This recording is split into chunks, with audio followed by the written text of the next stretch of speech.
Qasem Soleimani has been killed by a U.S. airstrike in Iraq. The 62-year-old spearheaded Iranian military operations in the Middle East as head of Iran's elite Quds force. He was killed at the Baghdad airport alongside local Iran-backed militias in a strike ordered by U.S. President Donald Trump.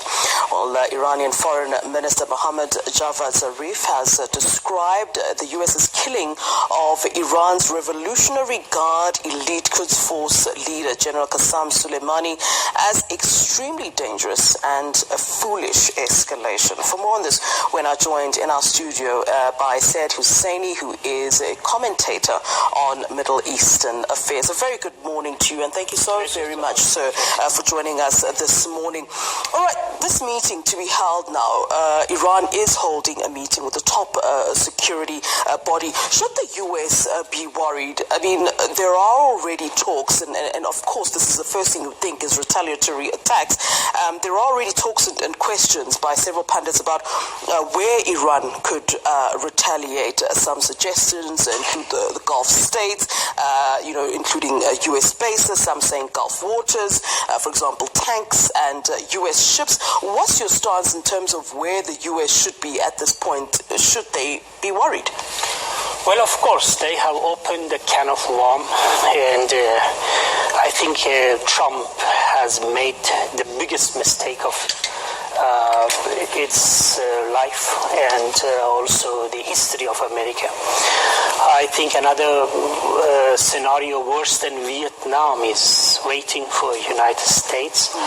What happened was actually harming the dignity of not only Iraqis but 1 billion Muslims around the world. More than that, General Soleimani, according to the official statistics, is loved even by non-Muslims in all over the world. He is one of the most popular and charismatic hero of so many people around the world, Muslims and non-Muslims. And the loss of Soleimani is not what the end of the story. What they have done is the biggest mistake in their history, and I think already there are trends on Twitter raising the Third World War in a very big scale is coming up. And in the Middle East, there is a lot of talk about how this retaliation is going to be, but I think the Iranian government or Iranian security, the Islamic Security Guard will have a lot of options how to deal with the American. Before that, I think the Iraqis are going to deal with American before Iranian, because what happened is in the territory of Iraq. Today, the Abu Mahdi, the Prime Minister of Iraq, has called this an attack to Iraq's sovereignty. And I think the Iraqi people are not going to cope with what they saw, because we have to remember what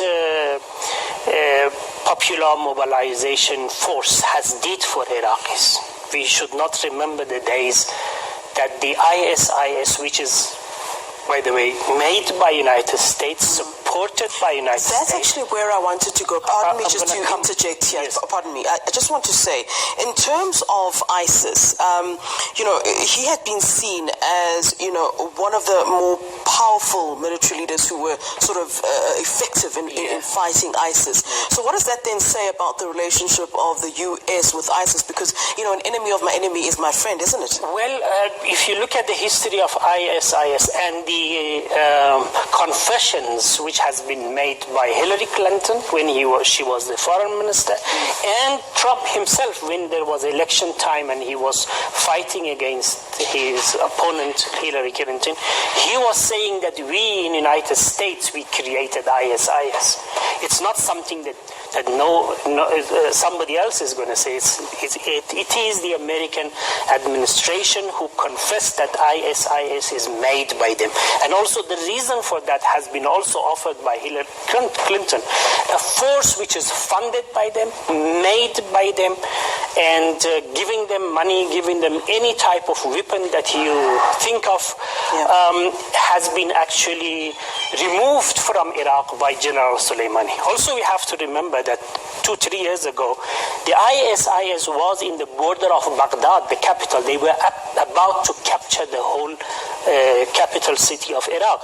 And the Iraqis came to the United States and talked to the ambassador, we need your help. They said, we need 6 months to think about this. And the same day they have called General Soleimani, and without hesitation he said, by all means, today I am going to be there. And in this way, within a couple of years, the ISIS has been removed from Iraq.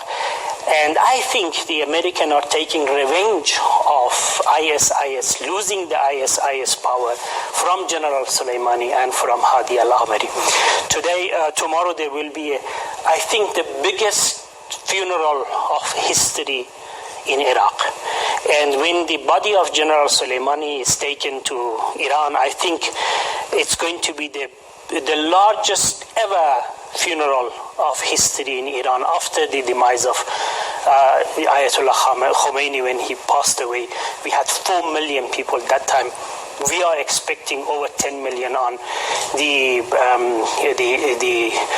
funeral of General Soleimani, which is going to be soon in Iraq. I think American has made the biggest mistake in their history.